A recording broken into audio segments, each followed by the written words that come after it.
دونوں کیفیات کو جمع کر لیجئے۔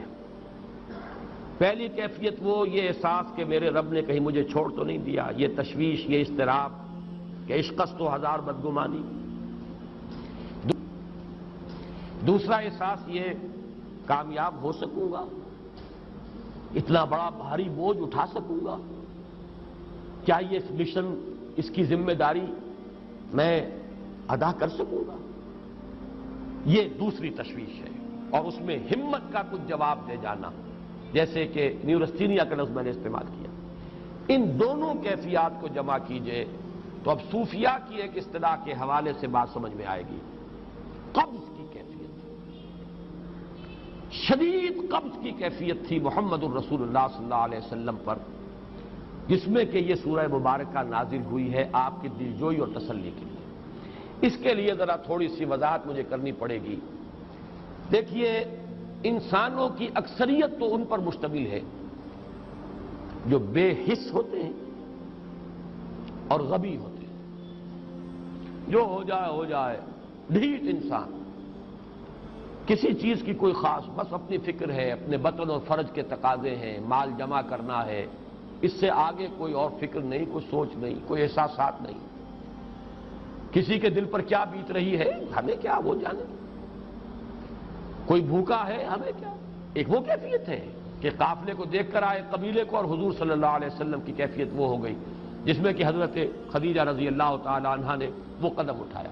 ایک یہ کہ ہوا کرے، ہم کسی کے ذمہ دار تو نہیں، لا ابالی، جیسے آ چکا ہے پچھلی صورت میں، من بخل واستغنی، استغنا۔ ان لوگوں کو چھوڑ دیجئے تو ایک اقلیت انسانوں کی ایسی ہوتی ہے جن کے لیے میں دو لفظ اب استعمال کر رہا ہوں، ذہین اور حساس۔ ذہین اور حساس لوگوں میں قبض اور بسط کی کیفیت، یہ مختلف سائیکلز ہیں جو آتی رہتی ہیں۔ کبھی طبیعت میں پشمردگی ہے، دل بجھا ہوا سا ہے، کچھ نا امیدی سی ہے، خود اپنے اوپر اعتماد کی کمی محسوس ہو رہی ہے، مجھ میں صلاحیت نہیں ہے، میں کچھ نہیں کر سکتا، اب تک جو کچھ کیا بھی ہے، امنگ بھی ہے، امید بھی ہے، روشن پہلو نظر آ رہے ہیں۔ قبض کی کیفیت میں تاریک پہلو نظر آتے ہیں، مایوسی کے پہلو نظر آتے ہیں، پیسیمزم کی کیفیت۔ اور یہ جو بسط کی کیفیت ہے، اس میں روشن پہلو، دیکھو یہ بھی تو ہے نا، آخر یہ بھی تو ہوا ہے، اور بھی ہو سکتا ہے، آخر اب تک میں نے یہ کام بھی تو کر لیا، آگے بھی مشکل آسان ہو سکتی ہے۔ یہ دو کیفیات ہیں قبض اور بسط کی، جن کو کہ صوفیاء کرام نے یہ اصطلاحات، یہ عنوان دیے، قبض اور بسط۔ جتنی انسان کے اندر حساسیت کی کیفیت زیادہ ہوگی، ذہانت زیادہ ہوگی، اتنا ہی یہ جو ویوز ہیں اس کی ایمپلیٹیوڈ زیادہ ہوتی ہے۔ کم ذہین انسان ہے، کم حساس ہے، آئیں گے تو صحیح ہے، لیکن یہ کہ وہ ویو جو ہے اس کا ایمپلیٹیوڈ جو ہے اس کے اندر اوپر اور نیچے کی کیفیت زیادہ نہیں ہوگی۔ لیکن جتنا یہ معاملہ بڑھتا ہے، یہ جو ویو ہے اس کے ایمپلیٹیوڈ بڑھتا چلا جاتا ہے۔ لیکن نارمل انسان کا معاملہ یہ ہے کہ یہ حدود کے اندر رہے، اسی کی ایک کیفیت جو ہے ایب نارمل جب ہو جاتا ہے، یہی ہے جو جدید ہماری جو سائیکولوجیکل میڈیسن ہے اس میں اسے مینیکس ڈپریسو سائیکوسس کہا جاتا ہے۔ مایوسی ہوئی تو اتنی ہوئی کہ جیسے کمر ٹوٹ کر رہ گئی، اور اسی ڈپریشن میں ہوتی ہیں خودکشیاں، خودکشی کر جاتا ہے ڈپریشن۔ کچھ روشن پہلو نظر ہی نہیں آ رہا، کوئی امید کا پہلو نظر ہی نہیں آ رہا، کوئی صورت نظر نہیں آتی، کوئی امید بن نہیں آتی، کس طرف جاؤں، کدھر دیکھوں، کسے آواز دوں، اے ہجوم نامرادی دل بہت گھبرائے ہیں۔ اور جب آدمی محسوس کرتا I can't face these realities، یہ کمٹ سوسائڈ۔ یہ اور جب کیفیت ہوتی ہے انشراح کی تو آدمی خوب بھاگ رہا ہے، دوڑ رہا ہے، امنگ ہے، محنت ہے، دوڑ رہا ہے، امیدیں ہیں، اب ہر چیز کا روشن پہلو نظر آ رہا ہے۔ عجیب ہے یہ۔ اصل میں مجھے کچھ تجربہ بھی ہوا ہے، ہمارے خاندان میں بھی یہ مرض موجود رہا۔ میرے والد مرحوم کافی طویل عرصے اس مینیک ڈپریسو سائیکوسس کے مریض رہے۔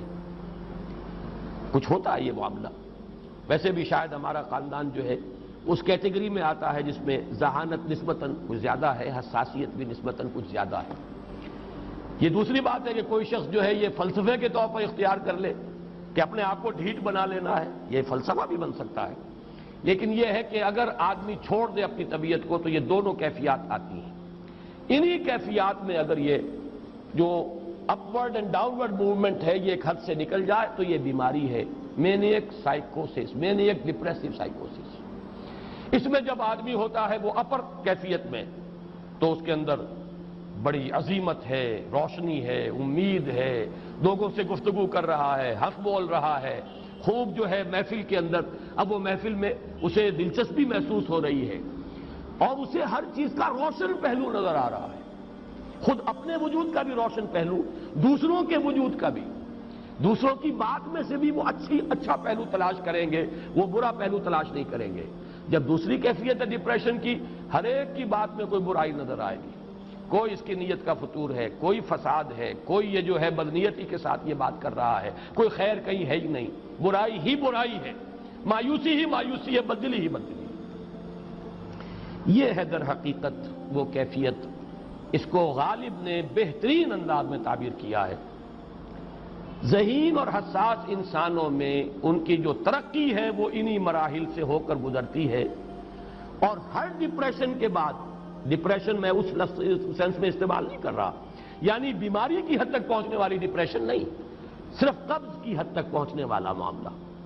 ہر قبض کے بعد جب بست آتا ہے تو آگے ترقی ہوتی ہے، جس کو آپ کہتے ہیں بائی لیپس اینڈ باؤنڈس، آدمی جو ہے چھلانگ لگاتا ہے، گویا کہ ایک درجہ جو پہلے تھا اس سے آگے درجہ انسان کا جو ہے اس سے بلندر پوزیشن پر انسان پہنچتا ہے۔ ہر قبض کے بعد جو نیا بست آتا ہے وہ ایک نئی کیفیت، نئی شان، نئی بلندی، نئی رفعت لے کر آتا ہے۔ اس کو غالب نے تعبیر کیا ہے بہت خوبصورت انداز میں، رکتی ہے میری طبع تو ہوتی ہے رواں اور، یعنی شاعر بھی کبھی ایسا وقت آتا ہے شعر جو ہے اس پر نازل ہی نہیں ہو رہا، شعر نہیں کہہ پا رہا، طبیعت میں رکاوٹ سی ہے، بندش سی ہو گئی ہے، کوئی کلام موضوع ہو ہی نہیں رہا، لیکن پھر جب یہ کیفیت جو ہے بدلتی ہے اور جب پھر بست کی کیفیت آتی ہے، رکتی ہے میری طبع تو ہوتی ہے رواں اور، پھر اس کے اندر ایک جولانی نئی ایک کیفیت جو ہے انشراح کی، وہ ایک بالکل نئی کیفیت، نئی شان کے ساتھ۔ یہ ہے وہ معاملہ جو ان آیات مبارکہ کے پس منظر میں ہے۔ اسی لیے اب میں آپ کو اس کا حوالہ دے رہا ہوں، تفسیر مظہری میں قاضی ثناء اللہ پانی پتی رحمۃ اللہ علیہ نے بہت عمدہ بات فرمائی ہے کہ حالت قبض اگر کسی شخص پر طاری ہو تو اس حال میں اکسیر کا درجہ رکھتی ہے یہ سورہ مبارکہ، اس لیے کہ یہ نازل ہوئی ہے محمد الرسول اللہ صلی اللہ علیہ وسلم پر اسی حالت قبض میں۔ وَالضُّحَىٰ وَاللَّيْلِ إِذَا سَجَىٰ مَا وَدَّعَكَ رَبُّكَ وَمَا قَلَىٰ وَلَلْآخِرَةُ خَيْرٌ لَكَ مِنَ الْأُولَىٰ وَلَسَوْفَ يُعْطِيكَ رَبُّكَ فَتَرْضَىٰ أَلَمْ يَجِدْكَ يَتِيمًا فَآوَىٰ وَوَجَدَكَ ضَالًّا فَهَدَىٰ وَوَجَدَكَ عَائِلًا